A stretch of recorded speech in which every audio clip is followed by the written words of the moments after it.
Okay, so we're going to be building a glass fireplace. So the way we're going to start, where we're still working in one point, is to make a back wall over here. So we're leaving a space at the bottom and a space at the top for ceiling and then for floor. And this time our measuring line, our wall line, we're going to make it 9 feet. So instead of dividing it in half, divide it into 3 parts. Now, you've got to start somewhere. So just make light indications until you're confident that these are equal. And you can't tell until you make a mark. So you got to dive right in. Okay, so we've got our 3 parts. And then we'll divide each of these up into 3.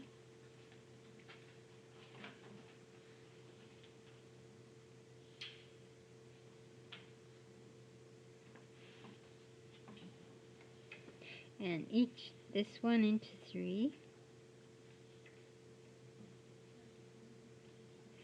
Okay, now the one at the bottom is 0. 1, 2, 3, 4, 5, 6, 7, 8. That's 9 feet. We have 9 feet. And we're going to put a 6-foot height this time. We're going to put a figure in, but I think we'll put a male figure and put the top of his head at 6 feet. We tried the female figures where we put them in with their eyes on the 5-foot eye level, but we'll try a little higher eye level this time.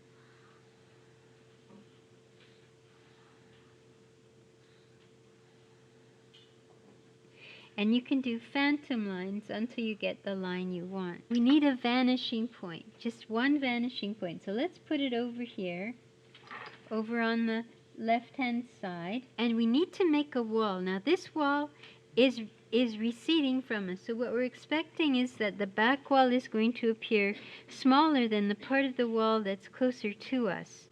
So we need the vanishing point for that. So project the vanishing point through the 9-foot measure. And better to do a phantom line until you can make your actual line. And keep it fairly light, because this is only temporary till we... And then we'll do the floor.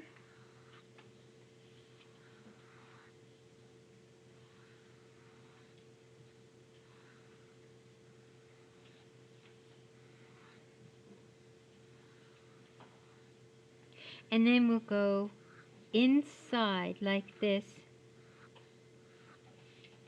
Now, we want to go in 4 feet.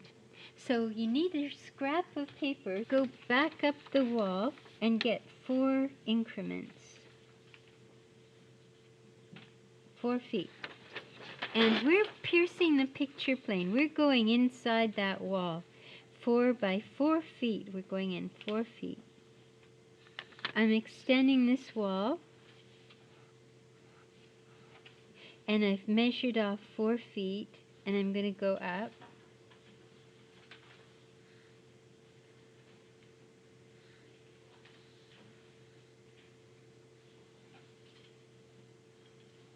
We've got 2 new points. So we're going to project those through our vanishing point. And that'll give us the space on the ceiling.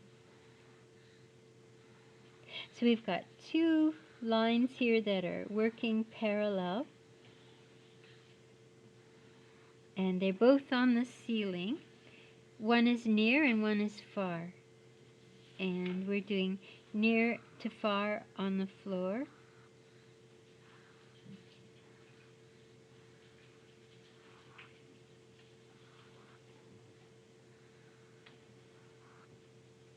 We want to come forward and build our fireplace. So we're just going to estimate now. We're going to bring this all the way up to the top. So we stop at that perspective line. So remember how important our verticals are.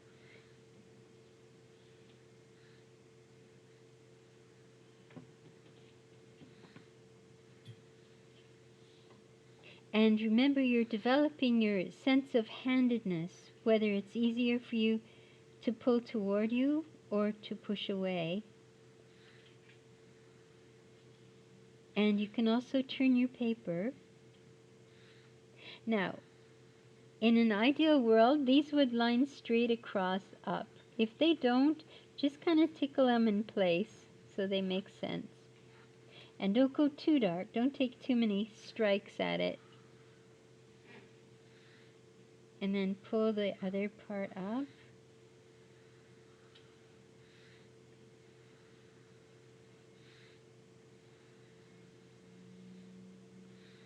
So we're going slowly, but this can all be done really fast when you get comfortable doing it. By the end of term, we should be speeding through these. So now this should line up as well. So obviously I'm a little bit off somewhere, but I think it's this bottom line. But it's close enough for what we need here. Okay, so now we have our box that we're going to build our fireplace in. Now, what's great about this exercise is there are several little things that are important for a whole lot of different reasons. One of them is the idea that we have a smaller box with a larger box sitting on top of it, but they share the same center. So I'm going to use my pencil crayon now to find the center of this, and then I'm going to choose a box smaller than the width. So now you don't have in your mind's eye what this is going to look like at the end. So whatever you choose is going to be correct because you don't have enough information to know. So just find something that looks similar to mine. And again, this is excellent practice as well because you're using relative scale. So just make sure you're within those parameters. They're sitting on the floor, that square that we made. And then do the same at the top. Make your X.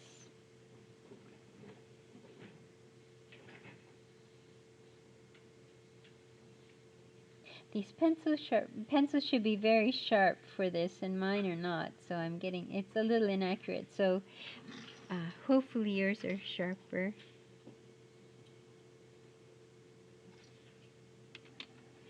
And then once you have that, you bring these up. Bring that smaller box up to the orange line on the top.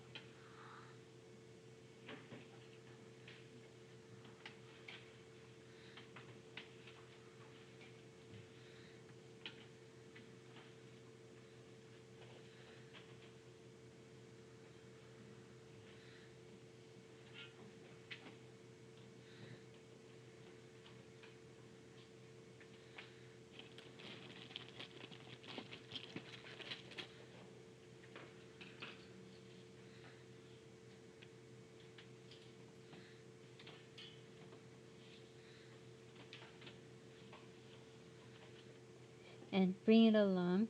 Once you have enough perspective lines up, you can estimate what would look right. When I have so many up here, I can just estimate what will look right. Bring up this far one too. That's important because this is made of glass.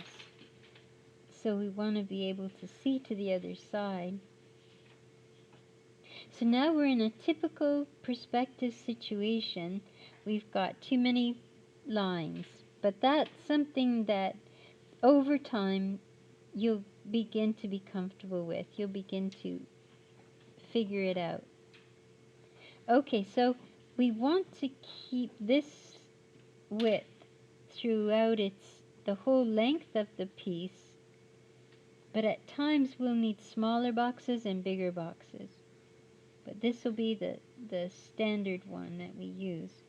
Now, at about 1.5 feet, we're going to put the larger box over top. So let's bring the 1.5 feet down. And we're bringing it to the front and the back of the box. So I'm looking for this line on the floor. Remember this box, this large box? I'm looking for this now, and I'm going to attach this 1.5 feet to that, and I'm going to attach it to here, and then I'm going to bring it across and attach it here, and bring it across and attach it here. So this now is going to be our largest surface, and underneath it's going to be sitting on this plinth of glass, this little box of glass.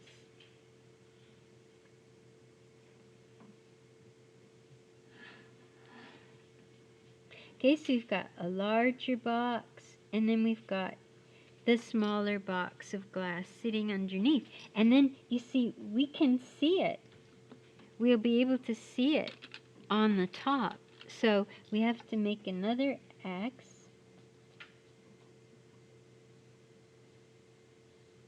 Now we built into the wall for a reason, because we didn't have the width in our room to do it.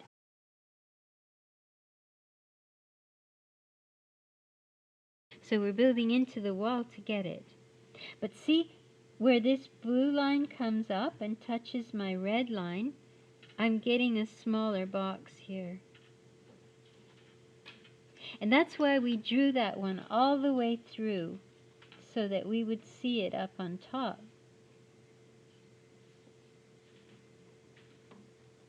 And this is the most beautiful thing. See, now this box is the same as that little one on the bottom, only it's getting closer to the eye level, so it's more shallow. So what we're going to do with it is, it's going to be out of stone. It might be granite or slate, or it could be just about anything, but maybe something quite colorful, one of the more colorful granites that has beautiful flecks of color in it, nice warm browns and reds and ochres. So this is where the fire sits. I was thinking maybe even a round bowl would be nice too. And you see the fire itself comes up, and it sits within that.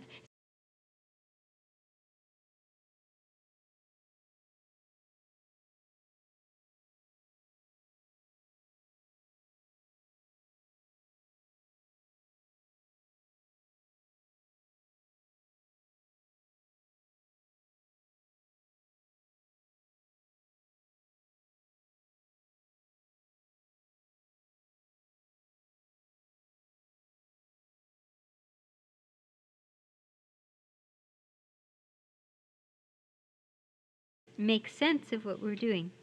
And the other thing now is that we can see all of this in behind. So it's an inside line, but we can see that and we can see that because it's all glass. That's the universal symbol for glass in a drawing, is to do those lines, those diagonals. And this is glass as well. You can do verticals here though, because it's reflecting. And then we've got the beautiful piece of stone here that the fire sits in.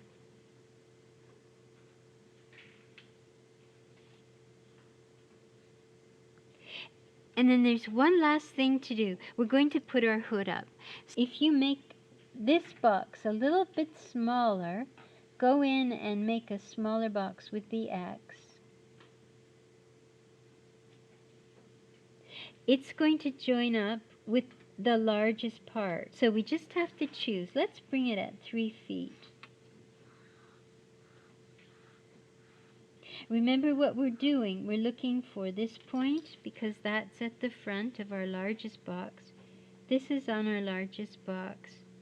And we bring it over to the other side of the largest box. Bring it back. And it's hard to find it now, but we've got to find the largest box. Yikes! I did end up making a mistake here. So the dotted black line in this diagram shows you the mistake I made. I didn't go to the largest box. The largest box is outlined in blue here. I went to the wrong one.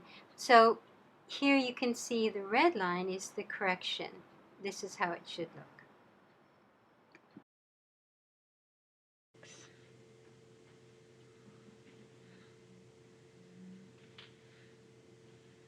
This front one is going to be pretty straight, but the ones in behind are going to be at a beautiful angle, the ones that are more distant. And this whole thing is made with glass, except for a tiny bit at the top.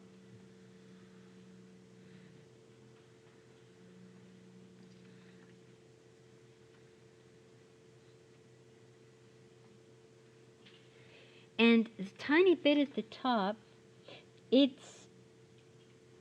follows the vanishing point. So you've got to look at your vanishing point and follow it. Now all these lines are straight across, remember, because they're facing us. That'll change when we start, after the break, when we start doing 2-point, but for now you can just see them. And we're going to see this one at the back. We have to see that one too.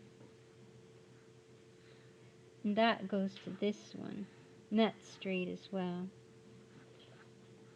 because that's glass. And then the fire and the steam and goes up there. This is a solid up here. So it's solid white, probably. That would be what it is. Solid white. And this looks most beautiful if you have maybe a column over here. Gives it quite an elegant look too. So there's other things that you can, and if there's some trim, some molding, set in a beautiful box over here, that would be. So you see, once you start getting some concepts about what you like, sketching is, you don't even think about it. You just start. You just start going, and it all just fits in with what you want. See the nice column? But then there's our wall. We moved our wall back, so it's back here now. And this wall has come over. So just with some simple little devices, you can make something that's a little more complex.